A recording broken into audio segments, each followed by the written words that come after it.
आपको एक लतीफ़ा सुनाते हैं। पाकिस्तान मुस्लिम लीग नून की जो चीफ ऑर्गेनाइजर मरीम नवाज हैं वो कह रही है कि नवाज शरीफ को माजी माइनस करने वाले खुद माइनस हो चुके हैं, साजिशियों गुड बाय। नवाज शरीफ को माइनस करने वाले तो माइनस हो गए हैं। अगर वो चीफ जस्टिस के हवाले से बात कर रही हैं कि वो तो चले गए, उन्होंने खुद कह दिया कि मेरा आज डूबते सूरज जैसा कंडीशन है। मगर एक और सियासी जमात है जो अवाम के अंदर खासी मकबूल है, टेक्निकली नॉकआउट है, लेकिन अवामी तौर पर अभी भी वो तकरीबन इसलिए मकबूल है क्योंकि आप नामकबूल हो चुके हैं अपने 16 माह की कारकर्दगी की वजह से। तो अवाम के अंदर आप माइनस हो चुके हैं, जो 16 माह के अंदर गुल खिला के गए हैं ना, जो 16 माह के अंदर आपने बहुत अच्छा पाकिस्तान को स्विट्ज़रलैंड वाली इकॉनमी खड़ी करती है या दे दी है। फिर नवाज शरीफ साहब कह रहे हैं कि उनके वकला ने उन्हें पाकिस्तान जाने की इजाज़त दे दी है। अच्छा जी, हमें तो 4 साल यही राग अलापते रहे, डॉक्टर्स ने इजाज़त देनी है। डॉक्टरों ने कहीं एमबीबीएस, यानी जो वकला हैं उन्होंने कहीं एमबीबीएस की डिग्री तो नहीं ले ली जो अब इजाज़त दे रहे हैं। पहले डॉक्टरों ने इजाज़त नहीं दी तो 4 साल नहीं आया, वकला इजाज़त दे रहे हैं तो वो आ रहे हैं। लेकिन खैर ये तो मसला ही नहीं है, ये तो उनके बड़ों के मसले हैं, बड़े हल करते रहेंगे। असल मसला पाकिस्तान में महंगाई का है, जो कि अब तूफ़ान आने वाला है। पाकिस्तान में पेट्रोल की सूरत में महंगाई का, इन्फ्लेशन का जो तूफ़ान आएगा वो किसी से नहीं रुकने वाला, क्योंकि पेट्रोल को कल रात को खबर आई तो वो खबर एक तूफान की तरह, एक पहाड़ की तरह बेचारे गरीब आदमी के ऊपर गिरी। 26-27 रुपये जिस तरह बढ़ाए गए हैं। उसके बाद पाकिस्तान के अंदर जो एक मुतवस्सित सफ़ेद पोश है, जो वो सोच रहा है कि पाकिस्तान को छोड़ देना चाहिए और लाखों की तादाद में छोड़कर भी चले गए, क्या उनकी स्पीड बढ़ जाएगी? क्योंकि क्या ये मुल्क आइंदा आने वाले कुछ सालों में रहने के काबिल रहेगा? ये बड़ा सवाल है। डॉक्टर खाकान नजीब साहब, मैं आपसे आगाज़ करूंगा। सर, आप जैसे बड़े बंदे, अमीर बंदे तो रह सकते हैं, हम जैसे और अवाम जैसे गरीब बंदे इस मुल्क में ना रहें, चले जाएं। बता दें मुझे, अभी बता दें, जल्दी बता दें। बिस्मिल्लाहिर्रहमानिर्रहीम।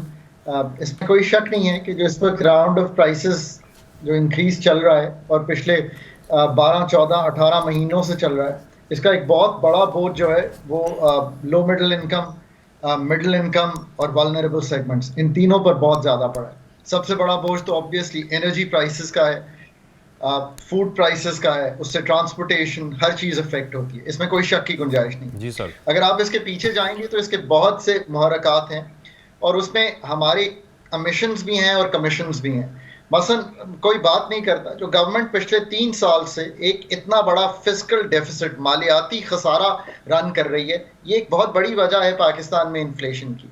इसी तरह मॉनेटरी एक्सपेंशन जो हो रही थी वो भी एक वजह है इस चीज़ की। फिर ऑफ कोर्स जो हमारे फ्लड्स आए उससे हमारी सप्लाई साइड इफेक्ट हुई, जो हमारे इंपोर्टेड तेल की कीमत है वो बढ़ी, पर वो एग्जैजरेट हो गया इफेक्ट, बिकॉज हमारा जो रुपया था वो कमज़ोर हो रहा था, बिकॉज ना हम पैदावारी सलाहियत बढ़ा पा रहे थे, हम IMF से एक डिले कर रहे थे। हमारे आज भी ज़खायर, जब मैं आपसे बात करता हूं तो 7.6 अरब डॉलर पे, बस ये कोई अच्छी सूरत हाल नहीं है। अब इस सब में ऑब्वियसली एक बहुत बड़ा बोझ लोगों पर पड़ रहा है, but I think we are going through probably the worst phase right now, और सितंबर भी मुश्किल रहेगा बिकॉज एनर्जी की कीमतों में एक तब्दीली जो हुई है और पेट्रोलियम कीमतों में जो स्पेशली तब्दीली है, गैस की कीमतों में एक तब्दीली मुतवक्को है।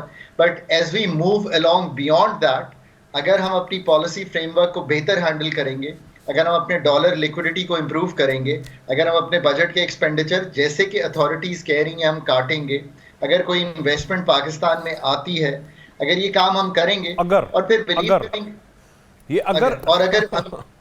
अगर सही कह रहे हैं आप। देखिए ना, मैं तो वही चीज़ें रख सकता हूँ जो करनी है सारी पॉलिटिकल लीडरशिप्स या जो इस वक्त इनकम्बेंट गवर्नमेंट है, और आने वाले सालों में जो एफिशिएंसी है, जो इनएफिशिएंसी में ट्रांसफॉर्म होके 212 स्टेट ओन्ड एंटरप्राइजेस की पाकिस्तान में मौजूद है, उसको शिफ्ट नहीं होने देंगे, उसका बर्डन लोगों पर।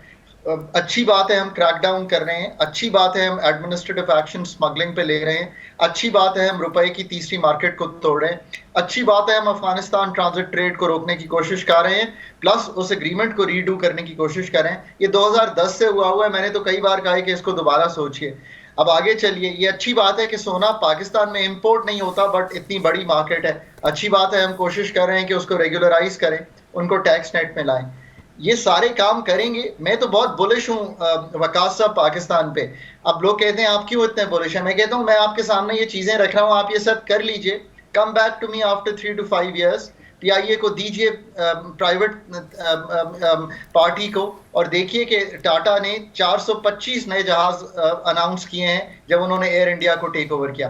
पाकिस्तान का टेलीकॉम सेक्टर प्राइवेटाइज किया, डीरेगुलेट किया, लिबरलाइज किया। आज दुनिया भर में एटलीस्ट हम बात तो कर सकते हैं कि हम कंपेटिटिव मार्केट बनाए हुए हैं, बैंकों के साथ ये किया। जब हम ये काम करेंगे तो पाकिस्तान की मईशत ठीक करना बहुत मुश्किल काम नहीं है, but we haven't really decided to do it.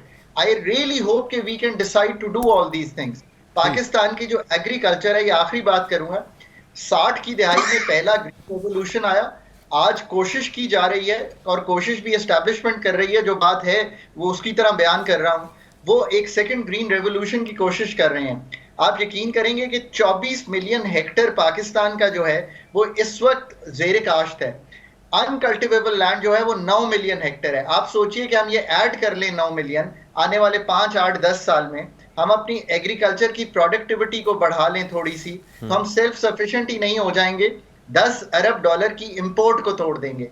ये कौन से मुश्किल काम है? मैं तो अभी कहीं पे IMF या मैं कहीं पे बाहर की कोई टेक्नोलॉजी लाने, कहीं पे कोई चीज का जिक्र ही नहीं कर रहा। मैं तो कह रहा हूं कि IPP से अपने माहिदे जो हैं उनको जाके रीनिगोशिएट कीजिए। मैं तो कह रहा हूं कि ये सारा इकोसिस्टम ठीक कीजिए। इंशाल्लाह Pakistan has very good potential.